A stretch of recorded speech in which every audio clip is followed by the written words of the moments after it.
Hi, welcome back. This is the unit 3 of the second module of the course Issues in Bioethics, and in this course, in this lecture we will see the hedonistic approach in ethical theories. So, we have seen the virtue ethics theoretical framework followed by some very important theoretical approaches to bioethical issues. Here in continuation with that discussion, we will see some of the hedonistic approaches, and before that, before we really get into the theoretical frameworks, we will see a case. This is a very interesting case and a very widely discussed case, where a multinational automobile giant like Ford is involved. When Ford made its famous model Pinto, this was in response to the strong competition Ford was facing in the US small car market in the 1960s. So, the Pinto was made, Pinto was introduced. One reason why later on Ford faced a lot of problem is that it took much less time than is usually required to develop a car, because Ford was literally rushing with this model to introduce this model, and there was an uncompromisable specifications for the design. Much before they started developing it, these specifications were articulated very clearly. The Pinto was not to weigh an ounce over 2,000 pounds and not to cost a cent over $2,000. So, the norm 2,000 was so sacred for the Pinto, and what happened was, before production, the engineers of Ford discovered a major flaw in the car design. The interesting fact about the production of Pinto is that they knew it already. Ford already owned the patent on a much safer gas tank, but since they have already manufactured many units, there is a typo error.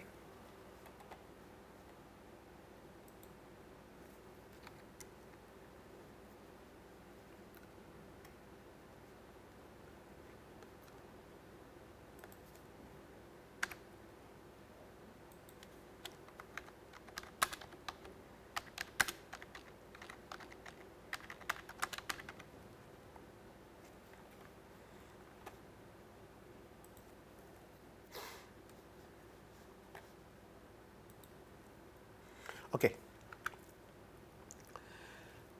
So, this actually the story of Pinto introduces, the story of Pinto is very interesting, because before its production itself, before Ford started marketing the model, the engineers of Ford discovered a major flaw in the car's fuel tank positioning and design, because there was a possibility of a gas leakage which might lead to severe accidents.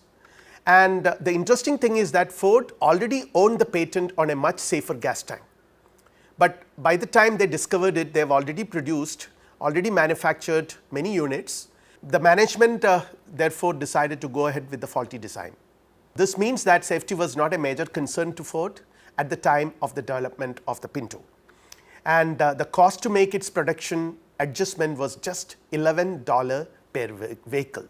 So, this sounds quite astonishing.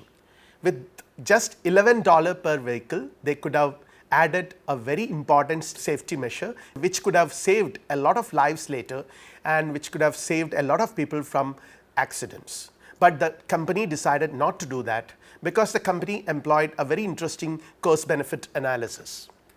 So, this will give you a picture of the cost benefit analysis which the company went ahead with. The benefits of making this design adjustment is the following: that savings 180 burn deaths, 180 serious burn injuries, 2,100 burned vehicles.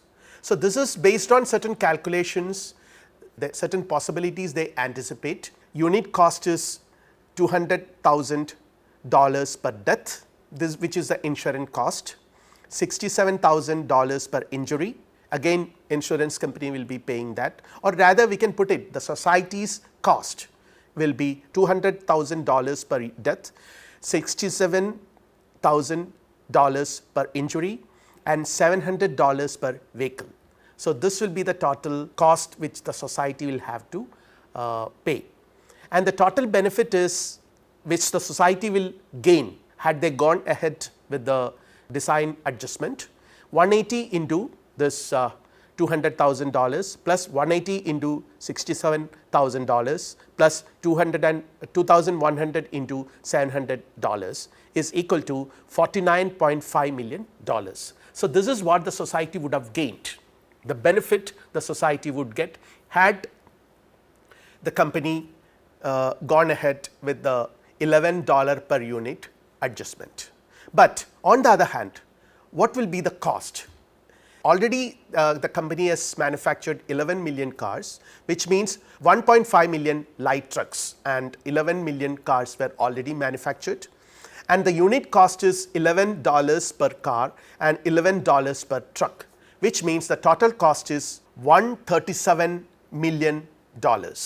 So, let us calculate, let us compare this cost with the benefit. The cost is 2.5 times larger than the resulting benefits. So, the society will be rather gaining a lot if it does not go ahead with the design adjustment. Of course, it could have saved a lot of lives, a lot of people from getting injured, badly injured and all that. That is all fine, but let us not bother about those factors. Let us bother about how much money, how much cost does the society will have to pay if they went ahead with this design adjustment. And we found that, or the company found that, that is really huge. So, rather go ahead with the already available design and allow people to die, to put it quite ironically, which is actually not correct from the point of view of the company. The company's point of view is purely technical. They have gone for, they went ahead. So, they adopted a cost benefit analysis, which according to them is quite rational, which is also true, which is quite rational, no doubt about it. A cost benefit analysis is something which we do when we make a decision in today's world. On any important thing we do that, right from when a student decides to join a new course in 2 colleges. So, the student has to decide whether college A or college B, what are the advantages of joining, benefits of joining college A. College A might be quite far away from his native place, college B might be in his own native place, but there are certain other advantages of joining college A, which is not there in college B. So, naturally the student might have to weigh the advantages, the cost and the benefit and take a decision. When the government decided to construct a dam, naturally the construction of a dam would involve a lot of natural loss of natural resources, like forest will be submerged, a lot of forest area and other areas of land will be submerged underwater. But at the same time there are certain advantages. There is an environmental cost, but the benefit is like as a result of the construction we can generate electricity which can be used for other developmental purposes. Water can be used for cultivation and drinking purpose and various other purposes. So, naturally when you decide to construct a dam, you have to conduct a cost benefit analysis and take a final decision. So, this is how governments and organizations nowadays take decisions. So, the analysis based on cost and benefit or weighing cost vis-a-vis benefit is quite rational and quite common. There is a very important ethical school which we are going to discuss, which precisely adopts this method, the utilitarianism, which is based on a hedonistic conception of reality or a hedonistic conception of human nature. We will come to that. So, we are going to discuss ethical hedonism. So, that there are basically two ethical approaches which adopts hedonism. And the word hedonism is derived from the Greek word hedone, which means pleasure. It says that only pleasure has worth or value and one ought to seek it. See, this I am underlying this ought to seek it because that is very important in ethics. Just stating a reality, just stating a fact does not make something ethical. We have already seen this. Just because human beings and other living creatures seek pleasure does not mean that we ought to seek pleasure. There is always a difference between is and ought. One is science, the other one is ethics. When you say that all creatures including human beings seek pleasure, then it is only a psychological theory. It is not an ethical theory. An ethical theory demands that you should develop a norm out of it. You should be talking about a norm out of it. So, when you say that we ought to seek pleasure, then it becomes an ethical theory. So, this is very interesting observation from Jamri Bentham in his book An Introduction to the Principles of Morals and Registration. He says, I quote, "Nature has placed mankind under the governance of two sovereign masters, pain and pleasure." So, two sovereign masters, pain and pleasure. It is for them alone to point out what we ought to do as well as to determine what we shall do. See, it is very clear here. Bentham is deriving an ethical principle from this. From this natural principle, he is deriving an ethical principle, what we ought to do.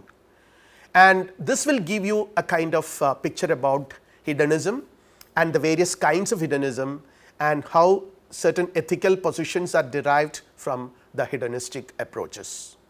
Hedonism, as you can see here, there are two types of hedonism. The first one is the psychological hedonism, which I have already mentioned, which is a psychological theory, which is more or less a scientific theory. The other one is ethical hedonism, which derives a norm out of this psychological fact. And this ethical hedonism is further divided into egoistic hedonism and utilitarianism. We are more interested in utilitarianism, of course. Egoistic hedonism is also an interesting ethical theory, but in this course we are rather focusing more on utilitarianism. And the case which I have cited, the Ford Pinto example which I have cited in the beginning, definitely is a kind of criticism of the utilitarian approach or the problems one might face when one adopt the utilitarian approach to problem solving. And when you talk about occurrence of pleasantness, because this is pleasure or pleasantness or happiness, these are things which all of us are naturally inclined to have. Pleasantness or unpleasantness do not occur in the mind alone, they are always part of more complex concrete mental states, because pleasantness occur in the mind under four conditions. One, as a quality of certain sensations like sweetness, beautiful objects, etc. When we see something very beautiful, we feel a kind of happiness about it, or when we eat something which we really like, we feel happy about it. So, it is a quality of certain sensations, and then it is an accompaniment of a bodily or mental activity. After reading a book, I feel quite happy about it. So, that is again an accompaniment. Then again an accompaniment of the successful completion of an activity. So, after doing certain job, I feel quite satisfied and happy about it. Then again as accompaniment of the attainment of a desire. It is my desire to have a pen, Parker pen, and I bought it. So, I am quite happy about it. So, these are some of the ways in which happiness or pleasure occurs in our life. So, we must have a clear picture about what we mean by pleasure. That is why these things are pointed out. This is by William Lilly in his book Manual of Ethics. To say a few more words about psychological hedonism, which I have already mentioned, men always do act which have pleasant consequences and by nature do desire pleasure. There is no doubt about it, which is a psychological theory. We always do that. We all of us definitely like to be happy and do things which would make us happy, no doubt about it. But the whole point which we have to underline here is this need not be the greatest pleasure. Just because we seek happiness does not mean that we always seek the greatest happiness. You know, to understand what you mean by greatest happiness is again a very serious issue, very complex issue actually. We have to talk about that later. Then again not necessarily the most intense and the most lasting pleasure, we just seek pleasure, that is all. And again hence they leave room for a theory of ethics. So, the psychological hedonism simply says that we human beings do things which will have desirable and pleasurable consequences, which we do because we desire certain pleasure. But it never says that it is the greatest pleasure, nor does it say that it is the most intense pleasure that we seek or the most lasting pleasure that we seek. Since we do not say that in the psychological theory about pleasure, there is a possibility of an ethical theory which says that we need to seek or we ought to seek the greatest pleasure, the most intense and the most lasting pleasure. We ought to seek that, which will make our life more meaningful. Definitely that is true, because if we all seek pleasure, then seeking for the highest, for the greatest pleasure would definitely make our pursuits more meaningful. This is one of the ways in which we can conceive an ethical living. But the question is, what do you mean by greatest pleasure? What do you mean by intense and lasting pleasure? Again, William Lilly says each person has an ultimate desire for his own happiness. This J.S. Mill says this in his Utilitarianism. Happiness is one and only thing desirable in itself. Again, J.S. Mill, happiness is desirable in itself. There is no reason why we seek happiness. It is desirable in itself. See, for instance, I seek money. Money is desirable for me because money can bring happiness. So, money is not something which is desirable in itself. It is only an instrumental value. But happiness is not something like that according to J.S. Mill. It is something which I desire in itself, and everyone desires his own happiness. Then only happiness is desirable. Again, J.S. Mill says that there are significant differences between these statements. On the one hand, you say that everyone desires his own happiness, and on the other hand, you say that only happiness is desirable. The first one does not say that happiness is the only thing one should desire, but on the second statement says that happiness alone is desirable. So, in important ways they are different. The important difference between psychological and ethical can be outlined here. The psychological hedonism says that each person has an ultimate desire for her own happiness. On the other hand, ethical hedonism says that happiness is each person's only ultimate desire. See the important and significant ways in which you articulate things. Now, ethical hedonism is, as I mentioned, pleasantness is the only quality because of which an experience is good or valuable. So, by means of a particular quality, you say that a particular action is good or valuable. What is that quality? So, hedonism, ethical hedonism says that it is pleasantness or it is pleasure, and nothing else, no other consequence of action except pleasantness or unpleasantness are relevant in deciding whether a particular action is good or bad. Again, it tells how men ought to act. You know what you desire and what you ought to pursue so that you attain the desirable end. It tells how men ought to act and what men ought to desire. This is again William Lilly. So, we can see that the broad position of ethical hedonism can be further divided into ethical egoistic hedonism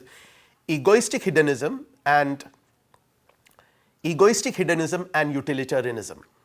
So, egoistic ethical hedonism, it looks as if it is directly derived from the psychological theory, the psychological hedonistic theory, which says that all men by nature seek pleasure. It says that while men do always seek pleasure, they ought to seek most intense and lasting pleasure, and also each man ought to seek his own maximum pleasure. It is rooted in a conception of self-interest. You are interested only in your pleasure. Each individual is interested in his own or her own pleasure. If psychological hedonism is true, then the egoistic ethical hedonism seems to be the only possible theory in ethics. Psychological hedonism says that we all seek pleasure, but then what would be my, as an individual, my ethical objective? My ethical objective is naturally the attainment of my own pleasure. Why should I seek someone else's pleasure? I do not have to really be bothered about someone else's pleasure or the betterment of the society or happiness of the society. All these things are unimportant for me. What is important for me is my own individual pleasure. So, in one sense we can say that this takes us to a kind of philosophy of self-interest. And if we can demonstrate the truth of psychological hedonism, the only ethical theory we can derive from that position is egoistic hedonism. But this is not what the utilitarians have done. People like Bentham and J.S. Mill, they are people who are known as utilitarians. For them, the concept of utility is at the center. For them, what makes an action right, what makes an action ethically right or good is the utility produced by that action.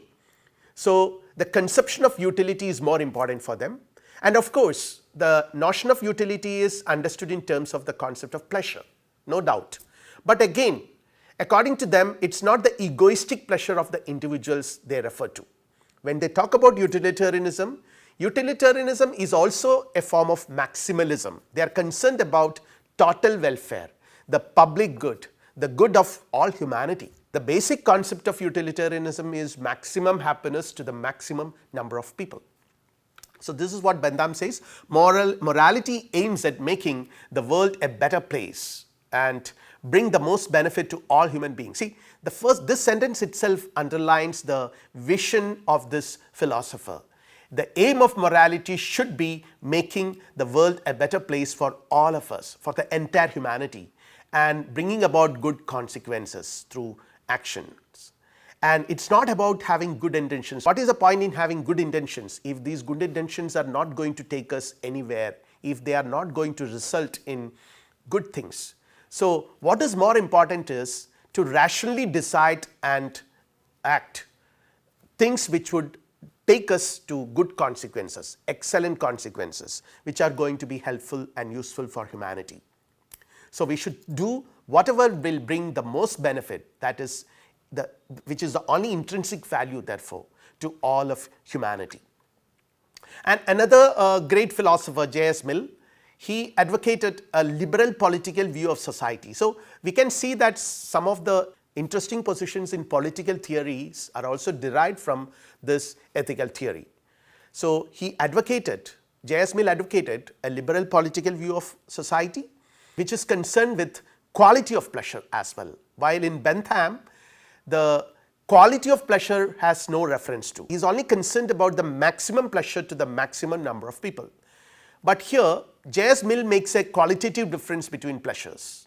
Quality as well as quantity is important for J.S. Mill, and he recognized higher and lower types of human pleasures, because the kind of pleasure you derive when you are engaged in certain activities, which, like say for example, when you eat a good food or tasty food, a food which you like, you definitely derive a pleasure. But compare this pleasure with the kind of pleasure you derive by reading a great novel or a book, or resolving a mathematical problem, or engage in philosophical arguments. These are higher kinds of pleasures which are more lasting and qualitatively higher. For all utilitarians, as I already mentioned, the principle of utility is at the center, which is a self-evident principle. And what is that principle of utility? It is the greatest good for the greatest number, which is equated with pleasure. Good is here equated with pleasure. And the most reasonable guide to both individual morality and public policy is pleasures and avoidance of pain. The policy states and countries can adopt for a better life for its citizen, that should also be rooted in a conception of utility, which again refers back to the notion of pleasure.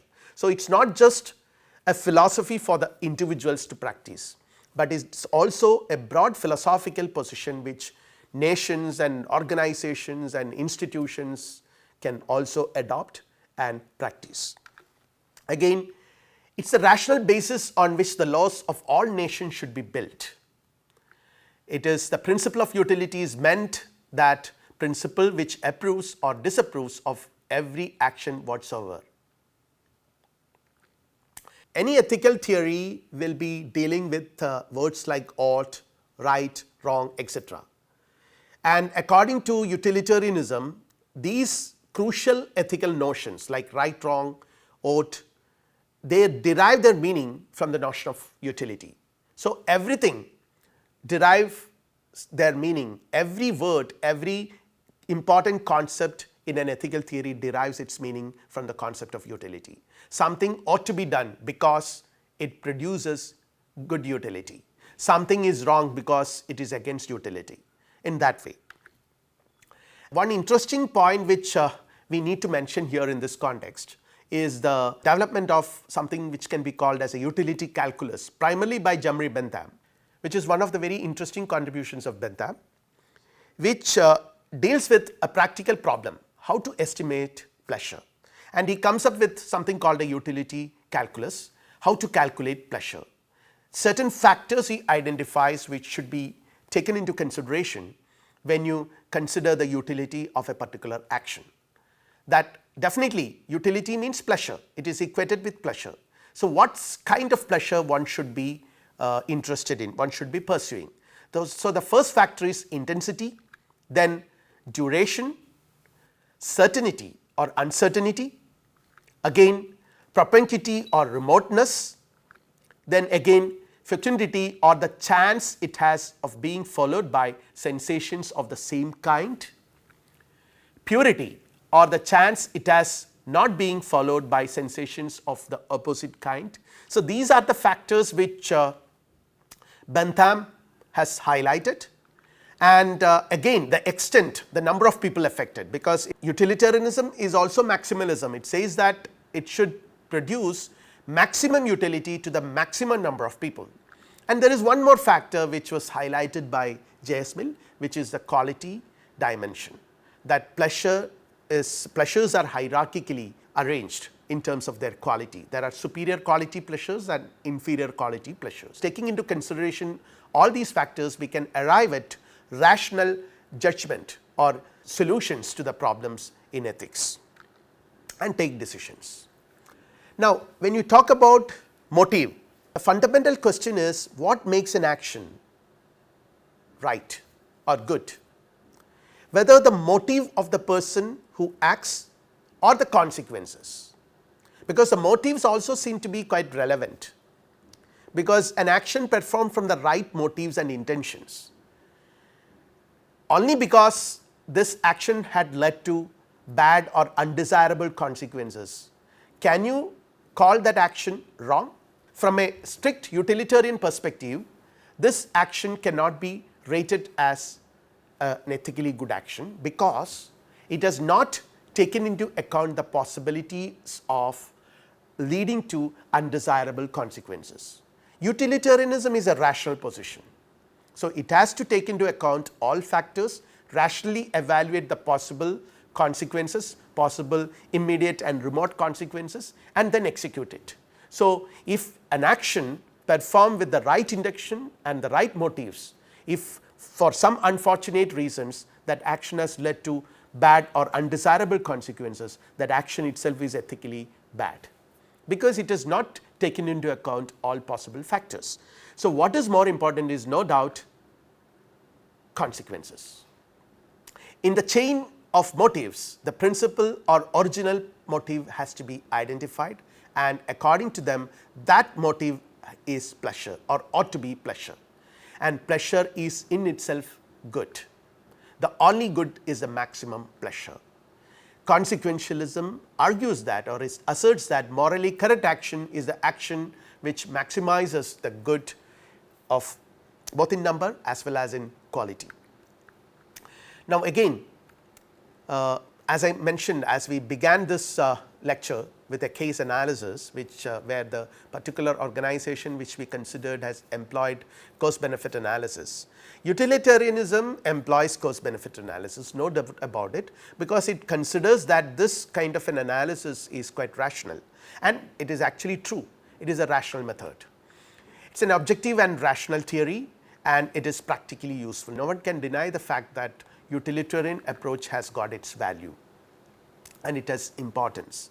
In a society like ours, in a modern society where deliberations and discussions and decisions are made on the basis of certain factors, where the most important factor is utility.